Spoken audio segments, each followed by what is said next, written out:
the SM Media Podcast Network.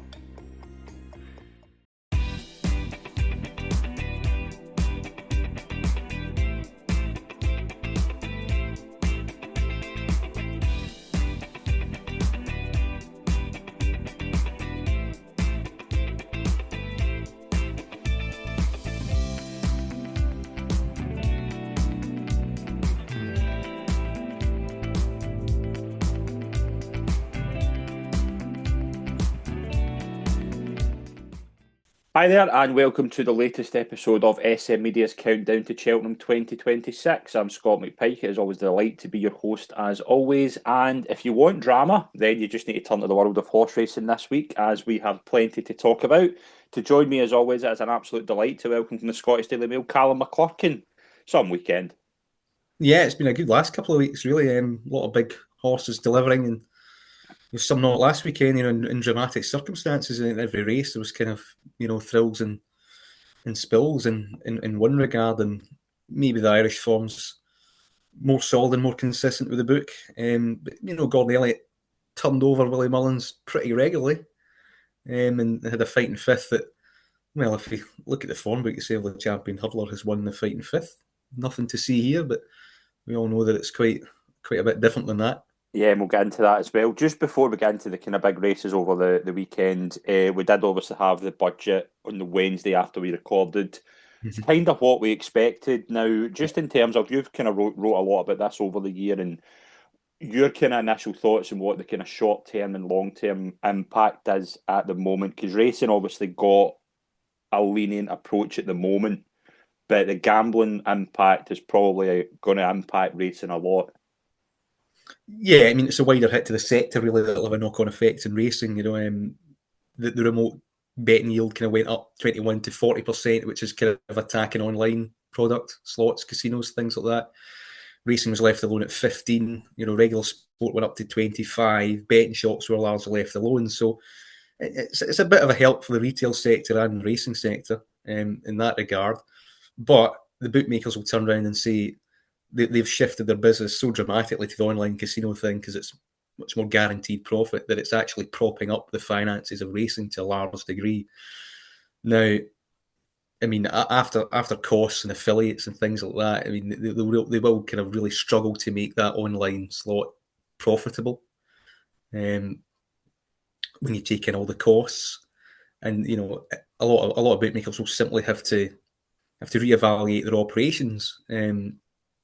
So it's kind of the ball's kind of in their court now. I mean, racing's got its own carve out to protect itself initially, but we've already seen the kind of the threats, closures, sponsorship deals probably going, ambassadorships probably being cut drastically. And you just look through the racing calendar, the vast majority of it is sponsored by bookmaking in one way or another. So and they're heavily involved in advertising as well. So they've got other fingers in their pies as well, and they'll be kind of thinking, do they kind of shove racing under their kind of bus, really, because they didn't feel that they kind of lobbied with them, and racing's kind of been with them for a wee while. But the flip side is that there might be an opportunity for racing down the line, because it's successfully lobbied for itself in Parliament, which is, I mean, it's got voices that will hear its own case individually, and for the first time in a long, long time, it's identified a kind of split between the sports books, the racing element of the sports book anyway, and what they'd probably say is more addictive forms of gambling and online casino stuff. Yeah, that's an important separation to make. Okay, it's not a direct business. It's not affected direct business yet, but I think those bookmakers and operators will have to take that decision. But it's a bit of a split, and it's an opportunity for racing to finally kind of wean itself off this kind of lazy, mechanical, far too commercialised subject. They've been content to kind of ride this kind of gravy train with the big corporations, and it reflects in the sports nature a little bit. There's too many fixtures. It's too bloated.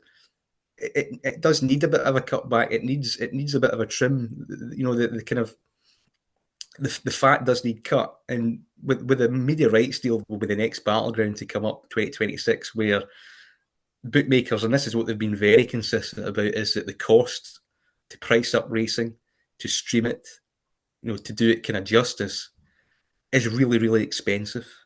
And I think that, maybe racecourses cutting them a bit of slack in that regard by lessening some costs, understanding what the business fears are.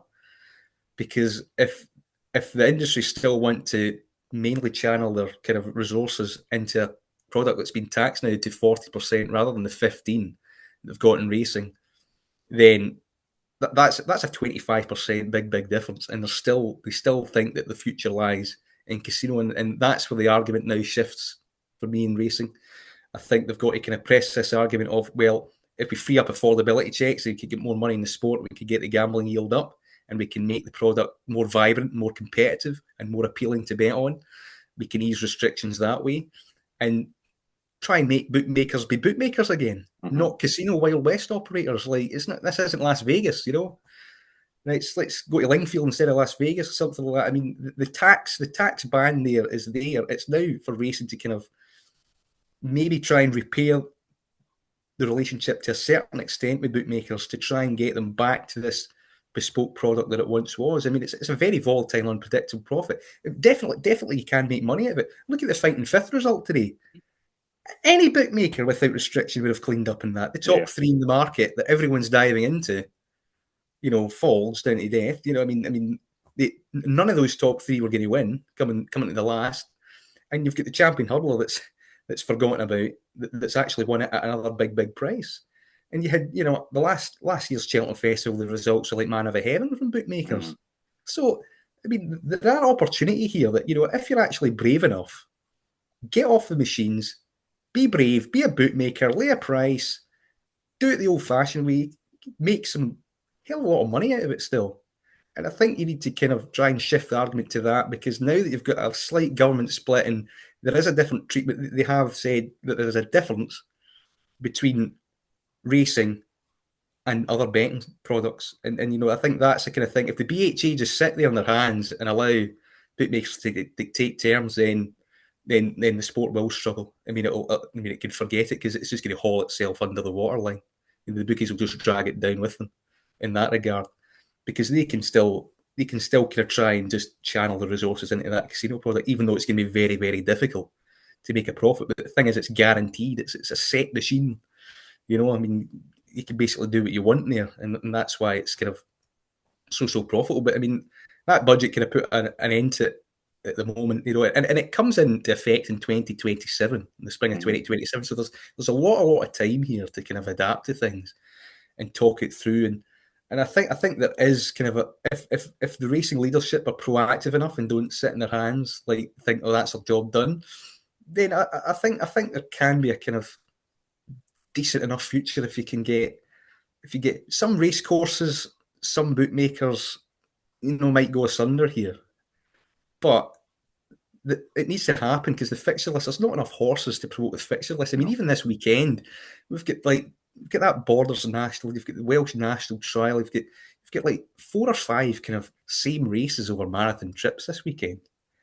It's not sustainable. No, it's not. It's as simple as that. I mean, we had 8 in the rehearsal at first entry stage last Saturday.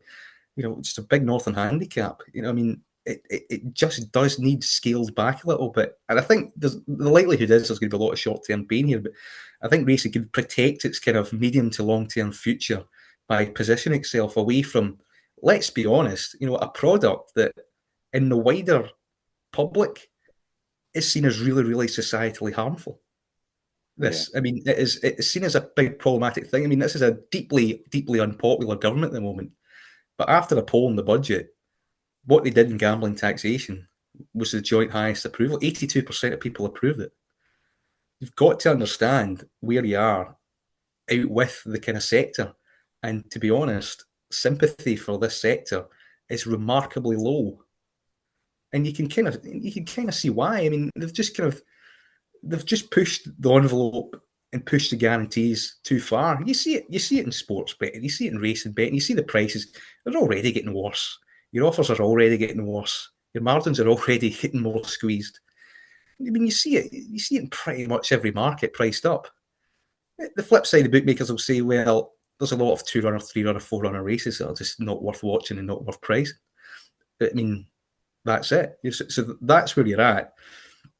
So but the ball's definitely in the bookmakers' court. What they're going to do. I mean, every single big firm, small firm is going to have to reevaluate what their contribution is going to be to racing. And I think it's incumbent on the BHA and racing leadership to kind of understand how they feel about it, but they've still got to kind of put their interests first, because too often kind of the paralysis of the leadership of racing has just kind of been taken advantage of a little bit by particularly the bigger bookmaking firms. So we'll see. But I mean, it can definitely go one of two ways, but that's the government done now. I mean, it was all that white paper stuff for years and years. It was kind of, nobody could really do anything before they knew it was going to change, it was going to happen. But now it's definitely, it's down to you now. You've got to renegotiate media rights, levies, maybe be transparent about how much money racecourses are making out of this, the commercialisation of the product.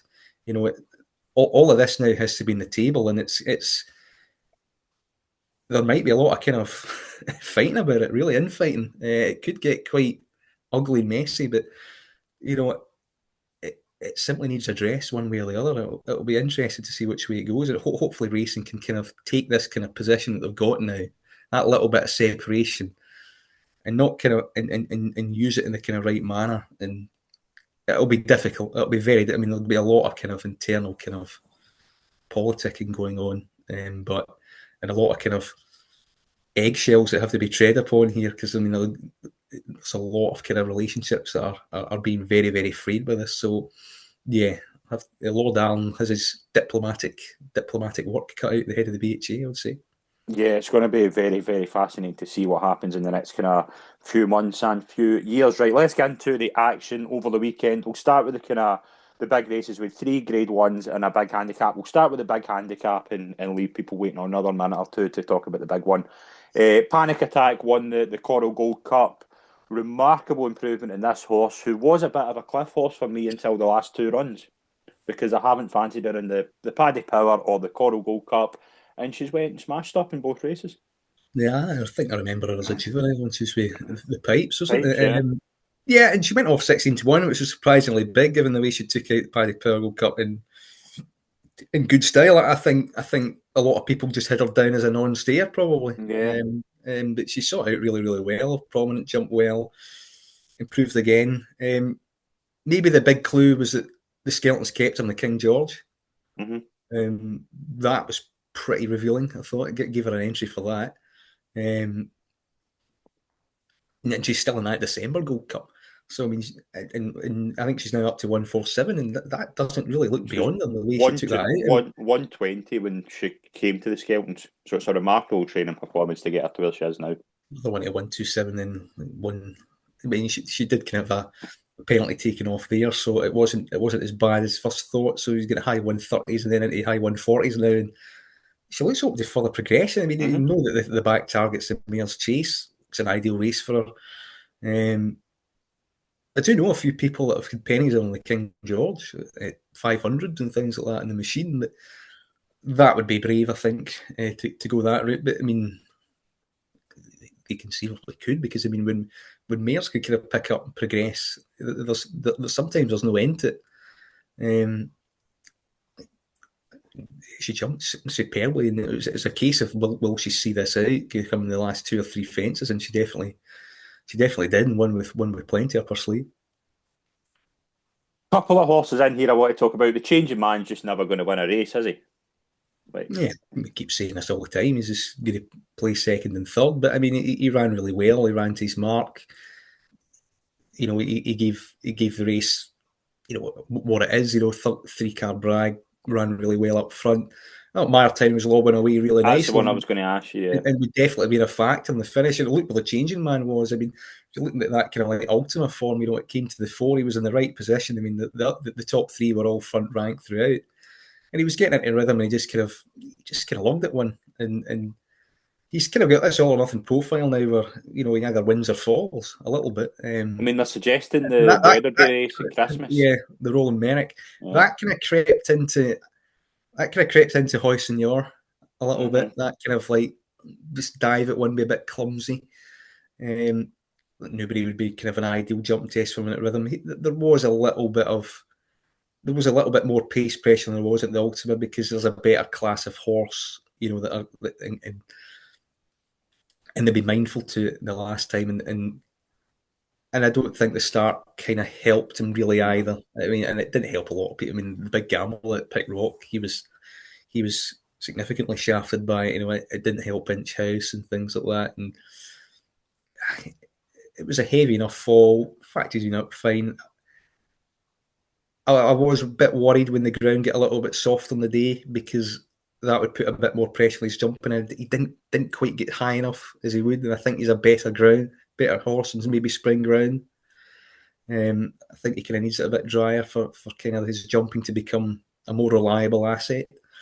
But he's young enough, and if he's unscathed, then he can happily bounce back. So it'd be interesting if he takes it up with Roland Merrick. It seems a bit quick turnaround. I think you'd be kind of tempted to give him a bit of time after that, but it was lobbing away nicely, and with the way the principles finished, you would have liked to think he would have been, second or third, really, at worst. I mean, and I know until it was coming grief, I was very, very happy the way he was going. So it was pretty early in the first circuit, but I mean, you knew he was travelling, jumping like a class horse. He just made one wrong, and that's it. Right, let's go to Newcastle. The fighting fifth hurdle, as you mentioned, Golden Ace won the race, but that does not tell the whole story. Do we start with the one? Right, let's start with the winner. Right, yes. The winner again, like, full credit has to go to the connections, because they've taken an opportunity here. The way the race has panned out, they've been able to capitalise on it, and full credit has to go to Jeremy Scott, Ian Gosden, and Lorcan Williams for what they've done the past two times. Yeah, particularly the train on this occasion, because after scoping Dirty, yeah, and seeing Levy at 4 weeks ago, I mean, they could easily just kind of, that's a bit quick, we'll take a chance at Kempton or something like that. But they rolled the dice again and got the reward again. And I think that was a kind of, maybe marginally even a better performance in the Champion Hurdle Scats, because she was still kind of in there anyway, and she was quite comfortably on top at the line. She jumps quite well, stays quite well, and she's got a decent. Remember, she won the Mayor's Novice as well, turned over Brighter Days Ahead, and that. I mean, she is a good horse when she can put it all together, right? Sometimes she can go missing, but the big days she doesn't. She pick up the pieces here, possibly. She definitely did in the Champion Hurdle, but that was still 150 performance, and that £7 mare lengths as well is pretty key. So yeah, if they all keep fluffing their lines as they are, she could still kind of be the one that's going to pick up the pieces. I think she was bigger than expected in the market because of the last day. The blowout was so drastic, you couldn't really touch her in all confidence after that, particularly at just 4 weeks. And I think the Jeremy Scott Yard had one winner all season until that. So I mean, there wasn't really much of a case to kind of row in. It was kind of take your pick of the three, the principles, really. She did it well, she kind of knows when to turn up for the big days. Amsterdam, I'm surprised they have went as high as 20-1, because I thought travelling into the third last, I thought he looked like the winner. I thought he was the one that wasn't it? He was still on the bridle, it jumped pretty well up until that. Was pretty keen early on, but managed to kind of calm down later on in the race. I think, though, he will kick on for that run. I think he needed the run. I think very much. You mentioned a lot about Willie Mullins sending horses over. They're not usually fine-tuned for this day, and I think this could be a case here. I wouldn't be surprised if he improves £7-8 for Christmas, if he goes that direction. Yeah, I'm interested what they do Christmas if they keep splitting him up in Lossiemouth. I'd be tempted to take him to Kempton. Mm-hmm. I think he'd be more comfortable at the trip. I think he'd be more comfortable at the track. I think he's quite nimble. The worry for me is he's obviously a little bit fragile. Yeah. And the way he hung under pressure wasn't pretty. Now, that could be down to lack of inexperience and fitness as well, and kind of maybe the first time he's actually had to do something off the bridle in his career. But the way he hung behind market line quite consistently throughout, and while I wouldn't put him down as a bit of a twicer that wouldn't want to go by at that level yet, because it's only the first time he's done it. If he does it again, I would be pretty concerned that he wouldn't be up to that level. And the fact that he went there and didn't contest the Morgiana in Ireland suggests that they kind of know that he's probably second rate. Maybe not quite second rate, but maybe not quite, definitely not where near Stateman would be, for instance, and probably not where Lossiemouth would be. So you're talking 150, 155. Could get to 160 with improvement. He's still young, but he's already been off the track quite a while. And you wonder if those problems are inexperience or fitness related when he logged in behind there, or whether he's just a bit soft. Well, I mean, we'll find a combination of both. But there's definitely talent. I mean, he breezed into it quite nicely, didn't he? I mean, he was the most comfortable within himself. I thought so, yeah.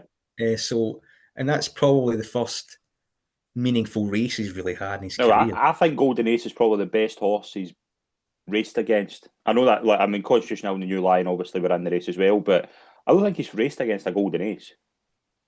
No, I mean, it's like a Beacon Edge, isn't it, really, yeah. in the time before that. It's probably a slightly different tempo, and I thought he could have coped with that quite well, and maybe was a bit fresh early on as well, so, and it's first time been travelling, so, yeah, I think he could take it both ways, and you could kind of sometimes I think you can see his finishing effort and go, there'll be some people that will go, I'm just not backing that because I don't like what I see at the end. Or you can kind of take it and, well, he's a young horse, only 5. And that was kind of his first kind of really big, deep battle. Mm-hmm. And he's acquitted himself reasonably well enough. You know, if he was 1.5 lengths behind the New Lion, he beat him, or if Constitution Hill did it, I mean, you'd probably be delighted. The fact that it kind of, he's one of the market principles that stayed on his feet and had every chance and still didn't win. Yes, you might be a bit down his chances. I think the jury's out on him, and I think what his price is, 16.21, might be a shade big, but I wouldn't be backing it either at the moment.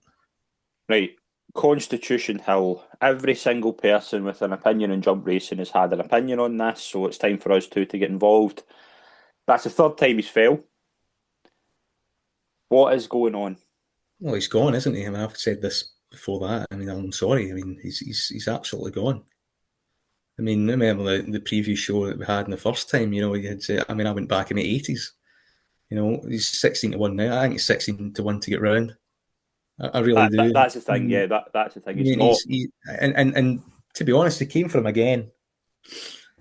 And he suckered in by the kind of Nicky Henderson talk and how you back him?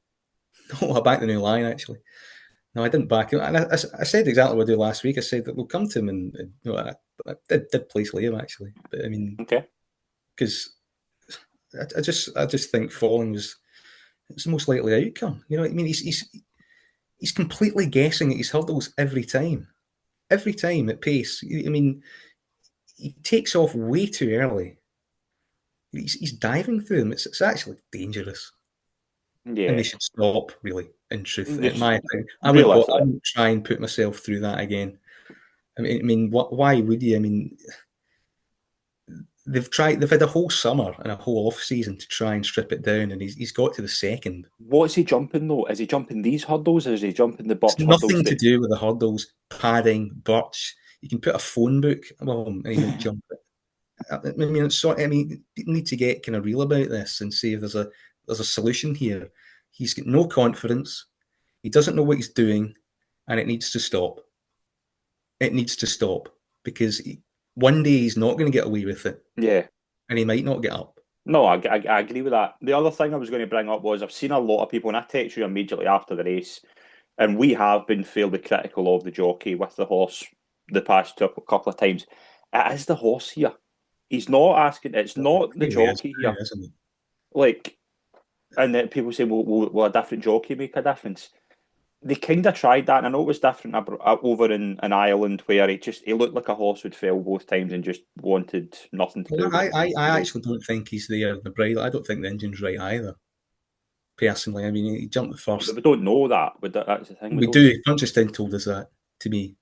Okay, he was enthusiastic, travelled, and the last kind of clutch of hope now for them, if they persist through this, which he seemed to be doing, is Kempton. Mm-hmm. Because he's not at a shocker there. Mm-hmm. And that, I think they've still got the Birch hurdles. That might be a happier place for him. Yeah, I think they've still got the old hurdles. But it's still a risk. I mean, it's a huge risk. And I just think he's got no concept of the depth of the hurdle. I mean, I think he's jumping like, he's just guessing where it is, to me. He doesn't know like if it's that thick or not, and he's just kind of... He's going through it. He's not going up. He's going through. He's not doing what you would want. He's taking off. He's taken off a light year too soon. Yeah. And then he thinks, well, I'll go long and be brave and bold, and then mid-jump he's like panicking. Mm-hmm. And that's where indecision comes in. He's just leaving his leg through it. He's ploughing through it. I mean, it's not nice to see. You've seen it 3 times now out of 4. They've explored every avenue, turned every stone and things like that. I don't see how you can iron that out. You can say 4 times out of 5 as well, because he belted the last at Cheltenham before the champion hurdle and got away with that one. It was kind of creeping in, wasn't it, before then? And I mean, I don't know what you do. I mean, my concern's wider for the sport, because he's got such this ridiculous profile that a lot of people will pick up on this. I mean, if the worst case scenario did happen to him, you're going to get a lot of heat, lot of heat. And I think that, and I don't really understand why you'd emotionally put yourself through that again. So what do they do with him? Well, stop. Don't say the F. Don't say the F word. No, it's fences. No, not that. Not even that F word. But it's the other F word. No, I would stop. I think the flat's a ridiculous idea, because it's not a ridiculous idea because he could just do it, but to me, like, what's he going to be like in the flat? It's different conditions, it's different time of year. He's a jump horse, but I understand what you say, right? And I am going to say it's the hurdles, because not completely. He did that type of technique when it was Birch hurdles. Go back and watch his champion hurdle, he's supreme. He was flicking every single hurdle. Faheen was a flicker. Faheen was untidy. He would have probably not got away with this type of thing. It's the fact, though, it's more and more. It's the confidence. It's the horse. The horse is clearly an enigma. The horse is gone. I mean, compare the comparison or jumping or whatever to anything. He's gone. I mean, at Aintree, that was it. I mean, that, to me, that was definitively. If it keeps happening over and over again, I mean, the quote, the old insanity quote. This is what it's like now. This is Groundhog Day now stuff. And to be honest, it has to stop. I mean, if I owned it, I would be going, no, this is it. But it's a time of the season where even if you wanted to have a spin the flat, you can't do it. No, you can't do Christmas. It. No. So, and Kempton, because it's Kempton, and he's not stacked the place out there, that might be the last hope. And to be honest, he's sharp enough. I don't think there's a horse that's going to be as quick as him around there. I mean, the New Lion, I don't think that would be comfortable around there, for instance. So, I mean, you wouldn't really have anything to kind of really worry about. Lossiemouth might not even come over. So, I just think, though, but, I mean, your heart is in your mouth every time you watch him. Yeah. When he approaches every hurdle, he clipped first fine, you're thinking, and after like ITV and all that stuff, the whole place is in shock. How are you shocked? No, you're not shocked. You're kind of just done. Like, it's just you're flat. You're behind the city watching it, and like Nicky Harris is a very, very experienced person. At his age, I just don't understand why you'd emotionally drain yourself day in, day out, really, over this. You've tried the best thing possible. I don't think the owner's that bothered about the flat stuff. Nick Henderson would want to give it a spin. Gelding 8 going 9. Look, the flat's not different. I mean, you could go really any time you want. You could have a season, and he could be a decent kind of mile and a half handicapper. He's not going to win group races in the flat, but it would give you conclusive proof if the engine is there. I have my doubts about that as well, I've got to say.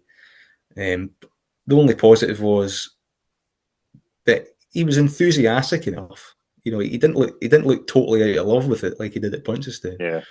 But if you're taking off light years in front of a hurdle again, then I don't really see where you go personally. And given the profile of the horse, I'd be backing out or waiting and going flat. I think he could if he wanted to. I wouldn't. Just to kind of remind people that he's a gelding at the end of the day. What are you going to really do with him? And if you do believe that there's something worth persisting with, then you might as well run him without that kind of jumping risk. But I'm also amazed that people keep backing him. I get sucked in though, because as you say, like, you're not just hearing the hype from Henderson. It's more, he looked good. He looked exactly what you thought at Kempton. We'll get into the new line in a minute. I wasn't overly concerned that if he's at his best, if he gets round, even at Christmas, if he gets round, you would fancy him to win the race. Because we haven't seen, I know you're saying about Punchestown, right? I would put Punches, I was told many, many years ago, don't really buy in too much to Punchestown form at the end of the season. But you're still of the opinion, if he gets round, he should be giving these horses a serious race. The ultimate thing that put me off him was he was backed at Punchestown. Yeah, he was odds on at Punchestown. He went off 8-13 at Punchestown. You don't come out there and say he wasn't ready or this and that, I shouldn't have went. They were confident they had him. Yeah. Again, that he could do it, and they were confident again because they had an off season. They think we've done everything right here, we've checked everything, we think everything's fine. They've done that again. They've done that process again, and he's still done that again. You can't fix that. I don't think you can. It's someone like Nicky Henderson's scratching his head for a year doing it. Then I don't really think you can help him. I think his brain is completely scrambled in a race when he approaches hurdles at 2 mile championship pace. It clearly is. He's diving all sorts, he's doing all sorts, ducking left sometimes. Yeah. And to be honest, we say Golden Ace is lucky in winning races. He's luckier. Oh, I think now the juice is completely gone in any sort of price on him for anything, because you are betting him to get round. The new Lion, who I was very, very fascinated to get your thoughts on this, because the whole kind of doubt going into the race was, would he have the pace for 2 miles? I still think the jury's out on that. I think he would have won here.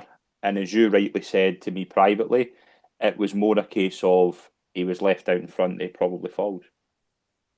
Yeah, I think he's kind of partially spooked by what Constitution Hill did, and the fact that was the first time that he's ever led in his life, and it was over 2 miles and in a Grade 1.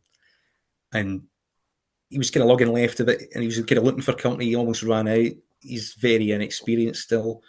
He's still revving away. Maybe he obviously wasn't travelling comfortably, but I still think he was reasonably going okay. And I think he would have maybe found enough. I don't think it was definite he was going to win. I think he was 60-40 likely he was going to win, because I think he finds and he'll come back. Mm-hmm. And I think once he did get a bit of company, I think he could have probably pulled away again. I just think that Harry Skelton, I think he was kind of maybe unnecessarily booted into the second last because he felt Amsterdam and Golden Ace coming to him a bit too comfortably. Maybe wanted to keep his concentration up, and he was kind of stuck in the inner, and he was keep kind of looking at the wings a little bit, and that did his concentration. But and then he stepped at one, and he did that in the last of the turns and got away with it. And you're kind of hoping that this doesn't creep into his hurdling technique either. You've even kind of seen Lossiemouth take a big chance at the second last and fell at Leopardstown. Did it in the fourth last in a seasonal reappearance where 2 mile speed, if you meet it wrong, you can become a cropper, and that's what can happen to him. I thought he ran okay, like pushing him out, it's fine. I think the trainer's adamant that he does have the speed for it. I just think he probably won't see him held up again, in front again, and I think they kind of tactically did that to keep Constitution Hill honest and force an inevitable error from him, and it just happened far too soon for them. That's what I think, because they're very tactically aware people, the Skeletons. They would have discussed that. They would have known that Constitution Hill would have been keen to use his pace and go forward to try and get confidence in him, and they were alert to that, and they wanted to kind of keep him honest, bring the stamina into play, and the thing was, it just happened far too soon for them, and were left a sitting duck for a long, long way, and it's just his inexperience showed to me. It'll be interesting what they do next to him, though, because I find it very, very difficult that the Christmas huddle at Kempton, that a sharp track around there would suit him. Mm-hmm. Very difficult. So where would you go in the interim? You could go to Ireland. But, they're not going to do that. So it will be interesting what they do. They could bump him up to 2.5 in the interim and then come back for the champion. I think he's versatile. He showed maybe enough versatility to do that. You might want to run him more often than you think, just to get experience into him a little bit. You're thinking like a real kill, like that kind of thing? Yeah, and they've got Carol de Matan for that as well, though. Yeah. So I think they'll be forced into running at Kempton. Okay. And I also think it'll be better on softer ground as well. So you're just maybe going a fraction faster than wanted to. But I thought he actually proved a fair deal, despite what happened to him a little bit. But he needs to kind of iron that out quickly, because the horse that he jumped alongside can show you, if you get in a rut and you start getting let alone bad habits creep into you, then your downfall could happen pretty quickly in this game. Right, where does that leave the champion hurdle picture now? Well, leaves it in Lossiemouth's doorstep, doesn't it, if they go at the moment? But she's got her own kind of frailties, and that leaves it as a very interesting, wide open market. Wide open. I mean, I think there's a lot of admiring glances now to William Money. What about the chat about Sergino? Nonsense. Should be staying over fences. You see a chasing debut like that, and you think, "Oh, go back hurdling." No. Okay, if I was to give you a free bet now in the champion hurdle, where would it go? I'm going William Money, I think, from default. William Money or the new line. I would be leaning towards those two, because I think there's still a decent chance. Also, if they go Mayors, I think there's still a decent chance. Well, Sergino's been the gamble, hasn't he? But he's been cut from 10s to 5s on the chances of a possibility rather than a probability. And I think it'd be a negative if he goes champion hurdle anyway, because he's not getting fit for fences for the season. So that's not a good sign, really. And you really have no idea what fitness level he's at. I mean, you would need to kind of, he's at a price now where you need to kind of really see him, really. And I would be inclined to do so. So the one that we've not seen all season is high regard, and Barry Connell can really prime them for spring. And then William Money might be, is he 8s, 10s, something like that? Yeah, 8-1 you can get just now. I wouldn't completely give up on Anzadam at 20s, but again, you'd want to kind of see him and hope that he gets there. Price a poke. I mean, it's kind of, it's all up in the air. I mean, you can make a case for Golden Ace. I mean, you can make a case for something completely coming out of the woodwork. Totally different. Carol de Matan could be quick enough. The other skeleton horse, I mean, something from handicaps. Alexi won the Greatwood really well. It's working out quite well. I mean, anything really you wouldn't be too dismissive of. Yep, absolutely. Let's go into Fairyhouse on Sunday. We had the Drinmore and Novices Chase, and it was won in very good fashion by Romeo Coolio. Jumped very well. Now you can get 6-1, you can get 11-2 for the Arkle, and you can get around 14s for the Brown Advisory. It's the thing though, he looked every inch a 2.5 mile horse, but he's not a handicapper. He looks too good for that. Yeah, there's no race for him, is there? Not really. And after having the Drinmore there, you just go Fairyhouse entry. I think, yeah, I'd be surprised if he goes. They might go, but you could do something at Christmas, couldn't you? I mean, you could kind of explore it and go which way would you go? You kind of do you go Limerick, do you go Leopardstown, and find out you could go Silly Isles instead at Sandown and just stick 2.5. I think they will do that, yeah. They did with Jerry Colombe. I don't think he's in a rush, Gordon Elliott, this season to make him a 3-miler. So I think the Arkle's really the only race for him at the festival if he takes that in. It's Gordon Elliott. I imagine they'd try and have a go at it, but he could be quick enough to cover it. I mean, he was electric in the Drinmore. I mean, I think the second is a bit disappointing. I think just a shade disappointing. But he jumped within horses. He was very efficient, tight, compact, didn't miss a beat. And already, he was a 150 hurdle. I think everyone kind of knew that he'd be an improved chaser. But yeah, he's 160 bracket, and he's definitely in there. It's just, I mean, that that kind of the old Turners was tailor made for him. But programs changed. You either go Arkle or you avoid it altogether. Fairyhouse entry. That's the options. So I mean, that's what they're down to do. I mean, you could maybe try 2 miles at Leopardstown. It's stiff enough. You might probably get soft ground. You could probably clash against Kopek de Boer. And I would rather clash against Kopek de Boer than Final Demand. Mm-hmm. I think, particularly if you're not inclined to go up and trip, I think if you jump efficiently like that, and you can stay, you can put a kind of, it's like Kopek de Boer that can be quick and erratic and very fresh and very keen. You can put a horse like that under pressure at 2 miles. One or two mistakes, so that's all it takes to kind of knock yourself out of a rhythm. I think he's definitely good enough and efficient enough to stay in a rhythm over 2 miles and not be out of his comfort zone. So he'd be a player if he went. I think there's a decent chance that he would, but I think the fact that they might not, means that 11 to 261 is definitely his price. He's taking a big risk in him going, really. Right, let's go to the Hatton's Grace. Thrilling finish between Tiahupu and Ballyburn. Tiahupu won the day. Ballyburn is now 9-4 favourite for the Stairs Hurdle. Tiahupu 3-1. It looks to be between those two, doesn't it? It was a great race. Yeah, it was. No, it was a great duel, and just the Irish kind of staying form hurdle seems to be a lot better than the Brits, and it has been for recent years. And I think they both kind of improved for that. Ballyburn was probably unlucky, was kind of trapped in by the other kind of Gordon Elliott horses a little bit. Didn't get out quick enough, and the line just didn't come quick enough for him. And Tiahupu clung on for his third Hatton's Grace, and yeah, they're both going to be very hard to knock out the frame. And the Stairs Hurdle, and the betting market suggests that. I think the next day Ballyburn could probably turn it around.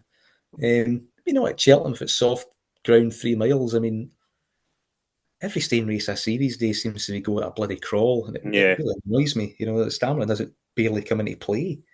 They were both quickening to the line from 2 out, and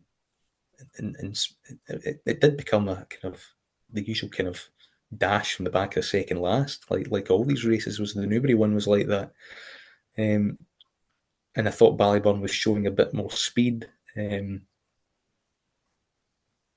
He's still very keen, though. He is very keen. So would he get home over 3 miles? Would he run him a champion hurdle? I don't know. The head carriage worry. Still, I know we've seen enough, but the head carriage is still really, really weird to me. Kind of what he does, isn't it? Yeah. It would definitely concern over fences because he's got that bigger. He's got less time to look up and bigger, but his jumping was good. He just got a bit too far back. How tactically it developed and didn't get there in time, but they were both kind of quickening. They're probably not quick enough, but if you think it's a champ hurdle that seriously lacks class, it does. And he does have class. It's quick enough. I don't know. It's maybe a similar kind of question to the line, but and it's Willie Mullen, so there's just zero indication to really do it. But I think 25s. It's not bad because if he doesn't switch off and he still maintains this fresh, and I think it'll be difficult for him to get up the hill over an extra half mile. And you saw it at Punchestown, he did not see it out well from Champ Kiley last. He had every chance, came there and then emptied pretty quickly. And And you wonder if he's just a bit more comfortable freewheeling and going a little bit shorter in this stage of his career, just to bring more confidence back. But it was definitely a satisfactory return. And if they both met again at 2.5, I think Ballyburn would beat him. If he stays as keen as he does, though, over further, then he might not, and particularly in softer ground where it would play into T Hooper's strengths a bit. So, yeah, I mean, they're both. I think they're both light years clear of the rest in that division. But whether Ballyburn would automatically be a given to turn it around at Cheltenham, maybe not. Probably will next time out. Maybe not in the spring. Okay, let's get into our 3 performances each. We'll start with you. What was your highlight of the weekend that wasn't the big races? Hey, get up here. Jimmy Desoy was brilliant. Yeah. I mean, brilliant enough to be a legitimate threat to stalemate in a Brown advisory. He's high-class handicap form. He didn't really see the best rooms in behind Ballyburn, of course, in that big race at Cheltenham as a novice hurdler, and he could outrun his odds there. The season off Coral Cup, and came out at the Patrick Mullins and lobbed away and didn't miss a beat again, and beat a good highly regarded horse in the Big Western on second. He was obviously second in Albert Bartlett, so it's good form. Did it comfortably, and he's a 155 rated hurdler. He definitely looks as good over fences as well. And 64 playing 10-1. That might be a little bit too big a disparity after that. There's definitely class there, yeah. Thought he was really, really good. Final Demand's got more on this kind of wow factor, through a more conventional graded route. Jimmy Soy's going to be had this kind of a bit more interrupted, so a bit difficult. And Paul Townley's not going to jump off Final Demand for him. So I mean, but he's seriously uncomplicated, and the way he kind of put it to bed was pretty impressive from a rival. It's probably better than anything Final Demand faced, I would say. I know Wingman's a good horse, but probably not in that graded league. So it was a hot race, and he did it really, really well. And he was confidently. There was a bit of weakness in the off, but I mean, very impressive. I think he's just another kind of Willie Mullins horse. Once you kind of see a kind of British horse, you think, oh, that's not too bad. Out comes a monster, really. And he's another one, and he's another one that there was probably fancy prices about him at the start of the season. I think it was like 40s or something like that at the start of the season, because he's just one of these that can be easily forgotten about. And then he comes up and you go, oh, forgot that was a 155 horse. It's ridiculous, really. I thought it was very good. We'll go to Newbury on Friday, and a wee bit of anti-post news here. Impost Trois is now 10-1 for the Stairs Hurdle. I think he's probably third best of Ballyburn and Tia Hooper. I think that's fair to say. But I actually thought this was a good performance. He was keen at the start, jumped a couple, he got pretty well, first and second in particular, obviously differently, but I thought travelled best into the race, got the best out of a strong leader. It was what I wanted to see, backed into 65, and I actually thought this was really, really good, and I wouldn't be surprised if they go for the long walk, and I think he would probably at the moment take beating in that. Yeah, he's probably the best of the British stayers, isn't he? It was a slowly run race. I mean, it just came back for last. I know he conceded, but it suited his kind of strong travelling style. Strong leader's a bit on a grind on it. Took him a while to kind of master him. He was getting £6 as well. It's a good stone off Cheltenham Festival form for me. I mean, I know you've got a good price in each way, and you could probably get a good place here. But I mean, if he was 10-1 now, I probably have pushed him back out to 20s after what I saw on Sunday, to be honest. But I mean, it was a good ticket. It still is a good ticket on the value front, and they've all still got to get there, and he's got Cheltenham form. He stays, but I think he could be. Remember Lucky Place last year? I think he could be put in his place by the Irish ones a bit like that. That's my fear. He might have a bit more class with his connections and being GP McManus, and a bit more unexposed in that, and probably more of a thorough stayer. But I think he's won 2 fairly falsely run races that suit his strong travelling style, and a kind of stiffer assignment up in grade. I think he might struggle, but he'd be happy if he gets third. Oh, I'll be delighted if he gets third. And I'm that's kind of where I'm at the moment. It's He's an educated, but he was big at the See him. time, and he was. And you think if he's going to beat Strong Leader, then he's the best of the British. So I mean, he's there in the market. He's comfortably third best in the market. You know, I mean, okay, Bob Wallinger comes out and is fresh and does well, and that might be another to really worry about as a defending champion. But it's definitely worth going for because it's not insurmountable in terms of ratings. So he certainly has a chance if it all pans out. You know, he's a pretty clean jumper. Mm-hmm. So and there's still, as you say, when he mastered them on the line, you know, it was pretty comfortable. So there still could be more to come from him, which is encouraging thing. So there might be more potential there that he can improve and get to that level. Fingers crossed he does, and hopefully he goes to the long walk, and I think he'll be the one to beat. What's your next performance, Carl? La Conquière. Oh, okay. Jamie Snowden. I thought this was excellent. You know, he won the Mares Novices with You Wear It Well. I think this horse is definitely faster. Won a good, traditionally a good newbie listed race. Backed her and thought he's a bit far behind them here. And then, you know, just breezed into it in the second last and last, took it cleanly and whooshed away from what's usually a decent race. 14s for the Mares Novices. I think that's bad because I think she's a powerful traveller. She's comfortable within horses, very professional and efficient. And I think everything what you want to see in a nice progressive Mares novice. I really, really do. I mean, it was just very, very polished. And is the kind of horse that does really well in that race as well, traditionally. So, interesting what they do next if they mix it with geldings or something like that. You know, they'll probably map her out like they did with You Wear It Well. And the Jamie Stone Yard are in really, really good form. Gavin Sheehan's riding with a lot of confidence. They know what it takes to win that race as well. So, I mean, I thought 14s is a reasonable.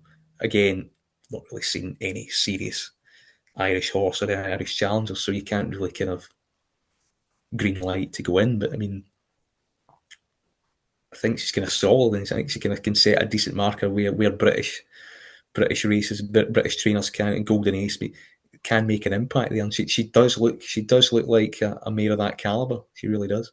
Yeah, I thought actually the first and second here came out pretty well. I think La Conquier's obviously the best of them, but I wouldn't It's a be. Durham horse at Clondall Park that felt it was still going well. Yeah, Charisma Cat, I think would be one for maybe a handicap down the line. Yeah, the bumpers, and she was a very good bumper horse for Yeah. and she was an eye catcher for a good few people. So it looked a good race, and it usually is a good race, and nobody's quite like that with a lot of their kind of races like that. So I think there's definitely a few to take forward there. Yeah, I'm going to go for one on Friday, a mare as well, who I thought was very, very good, and that was Highland Crystal. Thought she did it very well. Connections do have Monge 2 for the Triumph, so, I mean, they might run both, but we saw last year with Galileo Dame, you could see her running in a mare's novice. Like, you could see them splitting them up, and maybe one going one route, one going the other. I thought Highland Crystal was very, very good here. It looked very smart. She was very, very quick. I really enjoyed this performance. Top weight in the Boodles? Oh, possibly, yeah. Could see because that. She's doing exactly the same thing as Woodoo did. Yeah, could be. And I just think that's how they'll campaign her. You know, they go to Doncaster next, something like that. You know, they'll get a mark after that, then they can see where they'll go. The fact that Connections have got Monge 2's going for sexier races at home suggests that she's probably number one. Rob could have got a few juveniles as well. Like they've got the one that's with the Bromhead. The whole staying hurdle market as well, really, as well. They've got kind of a lot of good types, bought only by night, so they're really opting into mares recently. Yeah. Yeah, they've got a really good portfolio. And I think that's why you've been inclined that they'll definitely split up.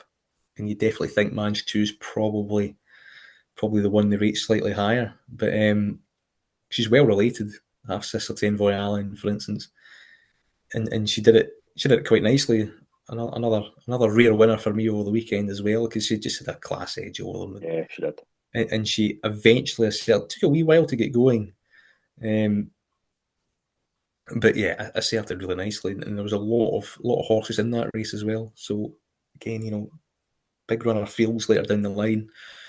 That's a big kind of race, isn't there, at Leopardstown as well? Irish Gold Cup weekend. That's kind of for them, I think. So that might tempt them as well. So yeah, there's a lot of options for these kind of horses now with the Mares programme. Yep, absolutely. What was your third and final horse to take away from the weekend? Third horse, I'm really impressed with how this friendship keeps improving and winning races for Philip Hobbs and Johnson White. Mm-hmm.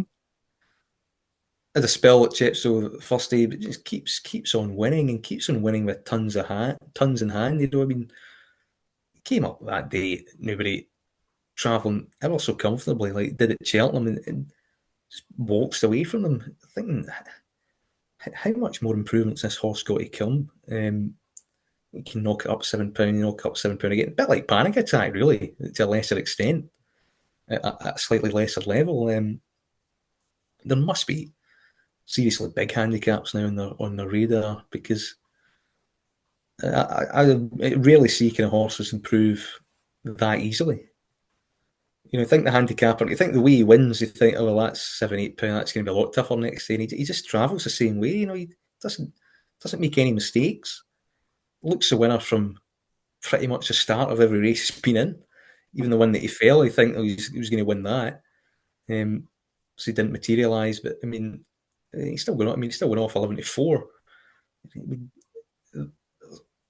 I don't know how much more untapped potential there is, but I mean, he's very, very progressive, and they must have a good few. I mean, they've got Sober Glory, for instance, but they've got a good few ones down there this season, and I'm just interested to see how far he can progress. I mean, I do wonder if he can go graded class.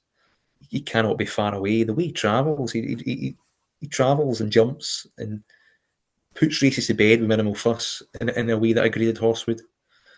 Doesn't look like a handicapper in that way, but then you think he's gone up so much in such a short space of time, he's bound to catch up. But he's one of a few horses this season that have just kept on improving no matter what. And it'll be interesting what they do. He's not short of pace either.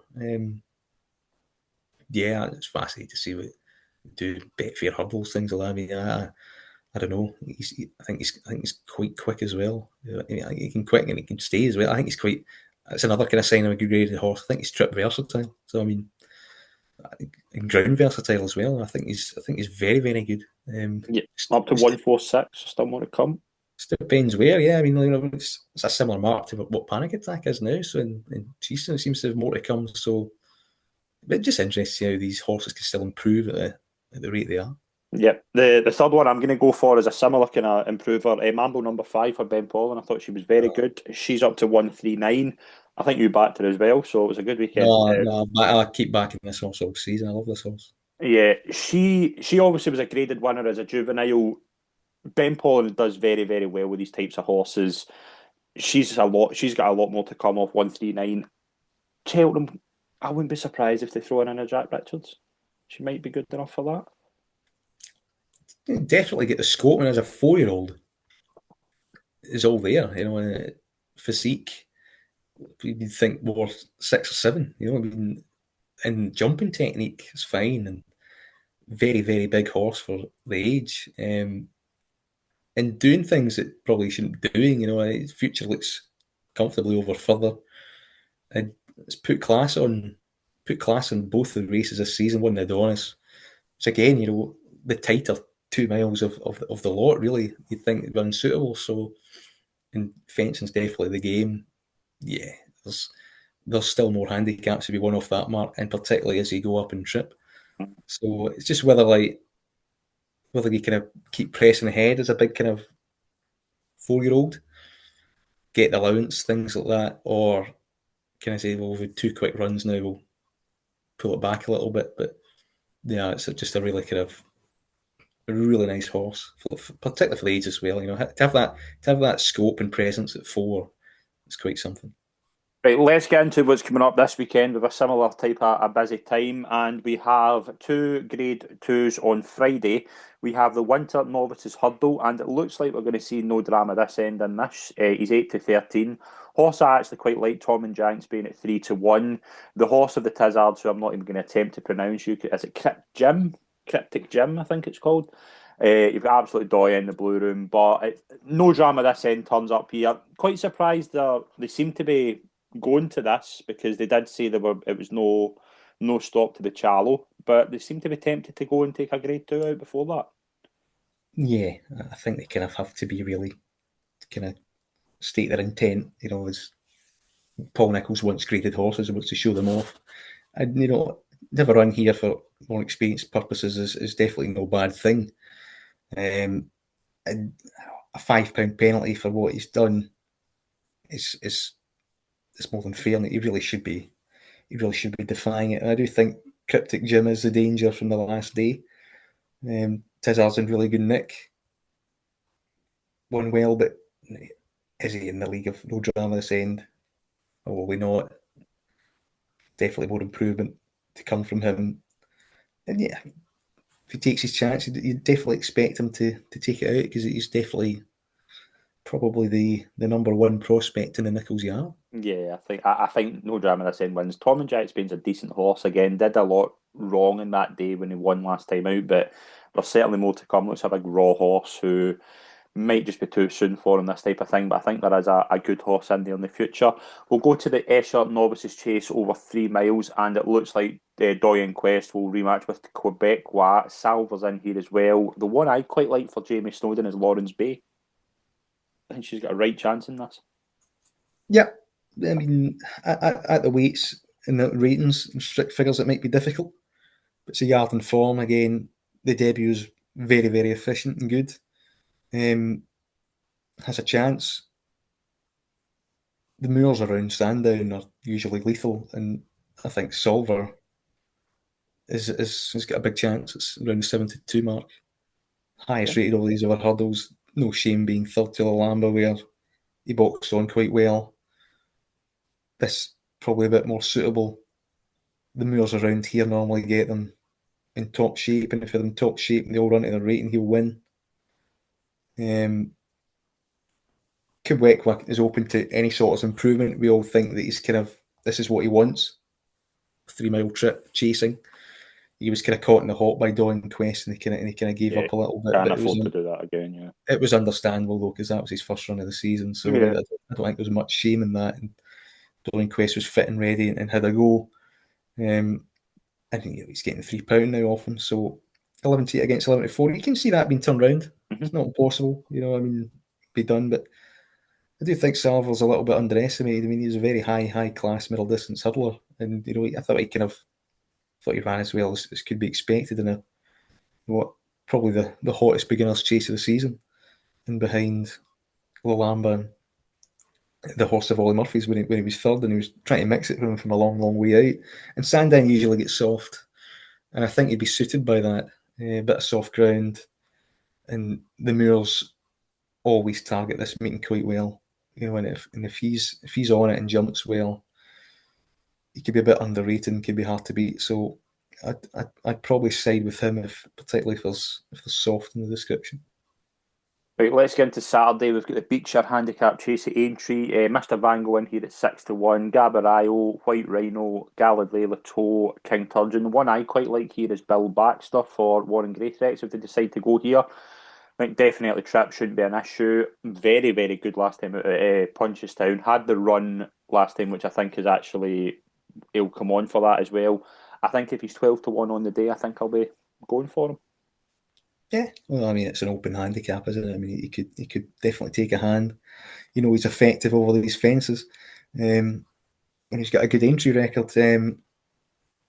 Last year, it was all over Gabaro for this, and it was called off. And this year is very similar, isn't it? I mean, right at the foot of the weights, he was second when 18s in the Grand Sefton, where the trip looked too short. He boxed on again brilliantly. And I think that should bring him on for this. And he's right at the foot of the weights, which tends to be a kind of winning formula. In this race, Chambard was out the weights when he won it 2 years ago. Highland Lodge was the same. Walking the Mill was the same. Snow Leopardess was carrying 10-4. Featherweights around here tend to do the trick. He's got that. We know he acts around here. He's placed in the Sefton twice. He didn't get the chance to show it the last day, where I thought that he'd improve for fitness and go up and trip. This is a chance that he can. The Yard are in a little bit better form than they were. They're usually slow to get going. And I just think he's going to improve from the last day, and that last day's form is good enough to play a factor anyway. And the trip's just going to be more suitable for him. He's won the distance, lost his form a little bit, but I think that's because the plan went out the window when they stopped this race, and soft ground isn't going to be a problem. Seems to be from Aintree. So, and I also thought his stablemate White Rhino was probably the big danger because he was given the quietest rides in the Sefton when ninth. Never put in it at all, really.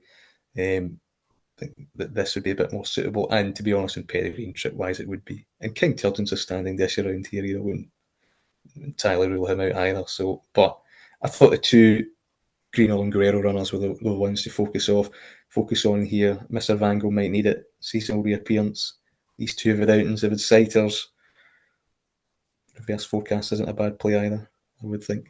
Okay, so you're very much in the Greenall and Guerrero camp with two grade ones at Sandown. We'll start with the Henry VIII Novices Chase. Lalamba 8 to 11, Lump Sum, Be Aware, and Al Nalam is in here as well. Steel Alley looks a good race. I think Lalamba's hard to beat here. Yeah, I mean, on reputation, getting that 4-year-old allowance might help. Look pretty good. I thought seasonal debut, maybe not as flashy as others. Like Copet the Board, even now Romeo Coolio, I would say. But I think this test will suit. It's stiff enough that it will suit him. Bit of cut in the ground, ideal. Good chance really to kind of ascertain it. It'll test his tactical speed, particularly Be Aware and Arnalam in there. In which one the Thomas Yard run seems to be Lump Sum over Steel Ally by the looks of it. 6 Mile Bridge is a C&D winner from his kind of novice days, so it's a hot little race. I kind of hope. I mean, I think 8 to 11's about right. Would I play it? I'll probably leave the whole race alone, to be honest, because I would hope Lalamba would have enough to kind of just outclass him, but it won't be straightforward. There's a couple of good useful ones here that could run the race. Yeah, that's a good few in here. I think it will. I think if Lalamba wins, he'll have to win it well and have to. I don't think it'll be a straightforward grade 1 for him. I think he'll have to work hard. We'll go into the Tingle Creek. Ali de Thompson at the moment is 8 to 11. Load the Sud 3 to 1. John Bon is 99% going here. There was mention of Peterborough Chase. I'd be very surprised if that was even a possibility. And it was just an entry to get some people talking. Who wins this? Well, I think it's between two. Okay. And I think it's between LIT Top and John Bon. Okay. Personally, I mean, the doubt I've got at Ludus Sud is that, okay, he did it quite well, but we know he does it well, fresh, in the Schlure, and I don't think John will be caught cold again by those tactics again. And I thought Dico de Boinville was understandably pretty lenient. I mean, obviously his chance had gone. It's a starting point of the season. He's more effective around Sandown than Cheltenham.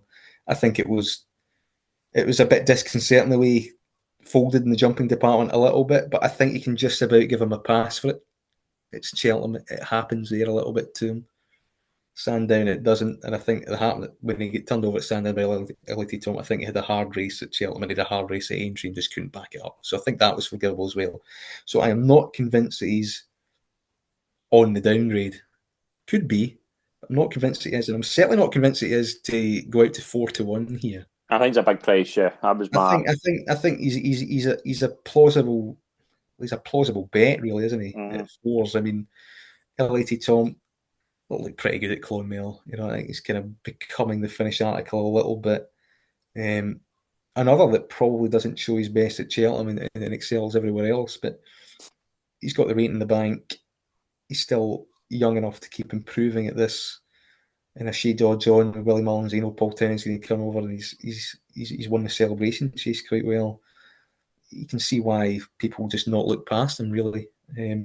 Lewis does one C&D here as well, but it's like he's getting this profile of that he's better fresh, and I think he's the least interesting of the three. It wouldn't surprise me if he won, of course, because he just might still be improving. But I think it's a betting proposition, at least a bit. You might be tempted with John Bon having a small punt on him. Again, the way the market looks, I mean, you couldn't argue with it too much, would you? I mean, I think John Bond might be able to stand the test of jumping a little bit better here. Again, like a kind of 2 mile hurdles, a little bit of 2 mile chasing. If you belt one or two, you're out, aren't you? Really? I Yeah. mean, you lose your rhythm. You're going to struggle, and you know they weren't overly hard on John Bond. He didn't really have a hard time of things. Lucer maybe didn't either, but he was still extended to the line. And his record the last couple of seasons, his form can taper off a little bit.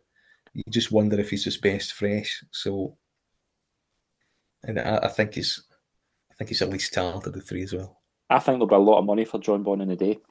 I think he will. I don't think. I think a lot of Tom will still go favour, but John Bond's pretty much faultless at Sandown, apart from Remember, there's the a bit of race. redemption. Maybe he kind of popped up at Aintree, didn't he? When a couple of seasons ago at Cheltenham, where the Henderson Yard were completely in the gutter. Mm-hmm. And they kind of feel a little bit of a low ebb right now after what Constitution Hill did. And if they have Lamba and John Bone winning, then all of a sudden, the mood can kind of change a little bit. So he might have won. And he's 9. I mean, he still finishes in the top 2 all the time as well. I mean, it's not as if he's bombing out. So, and LAT Tom, he's now getting it together though, and he's been a record. But the last couple of weeks, some of Willie Mullins' runners slightly off it.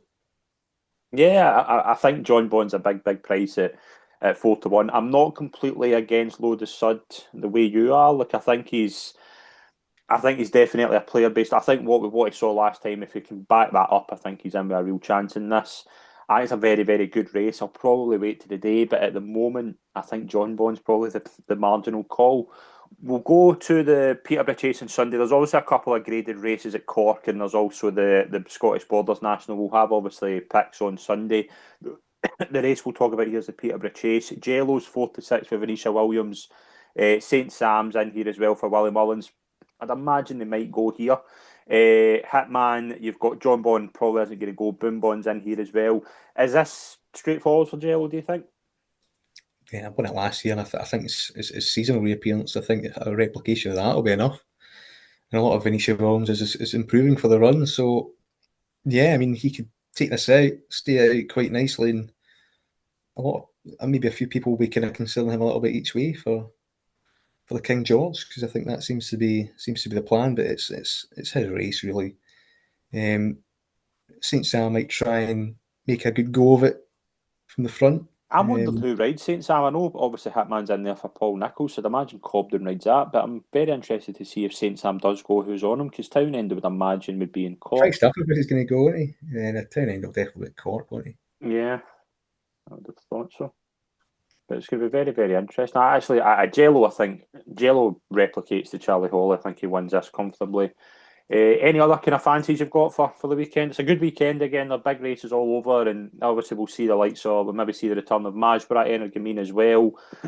And then at Cort, you've got likes of Calypso Chance could be going. You've also got Mayor's Novice, Kirgis could be back out. Some good racing this weekend. Kirgis could be going fencing, yeah. I think Marsborough found the 50 Energamine Banbridge, and this Hilly Way will be pretty good. It's the first time Energamine's had his ground really since he won that champion chase. Proper soft. He didn't really get that. When he won reappearance here last year, well, kind of worried Banbridge out of it, didn't he? Kind of like bars them off. I was still quicker, maybe a bit softer now than that, and he just didn't really get things his way last season. Oh, he might be. The downgrade probably is, at 11, he'd be entitled to be, but these horses at that age, they can still kind of pop up and have their day. And he could catch Masborough in the hop here early doors if they go out and blitz it. Found the 50s race fit. We did well to win the last day in the Fortria. It was a big race. Gordon Elliott's stable form's brilliant at the moment. Yep. And there's just signs that Willie Mullins are a bit needing it. Remember last season when they were a bit backward at Christmas time? I think maybe they're just a little bit backward now. Not massively, but slightly off and slightly more vulnerable, and maybe kind of prepping ahead for bigger and better things. So I think a few of them are slightly needing it. Hard to kind of figure out which ones because he's got so many. I think they're all at different stages of fitness, but in the market will be pretty informative before the off. Well, we will see. Well, obviously, anti-post we cover impulse twat. Anything you kind of fancy? Anything you've got there? Are you still keeping your powder dry at the moment? I think the powder has to be kept dry. I mean, there's a couple definitely on the radar that might happen next week. Okay, brilliant. I think I'll maybe have a pick next week as well because I'm keen to get into kind of novice chase division and kind of some potential, might be a potential handicap shout next week as well. So stay tuned for that. Callum, always a pleasure, mate. Thank you very much. Yeah, no worries. Right. Catch you later. Thank you very much, folks. We'll see you all soon.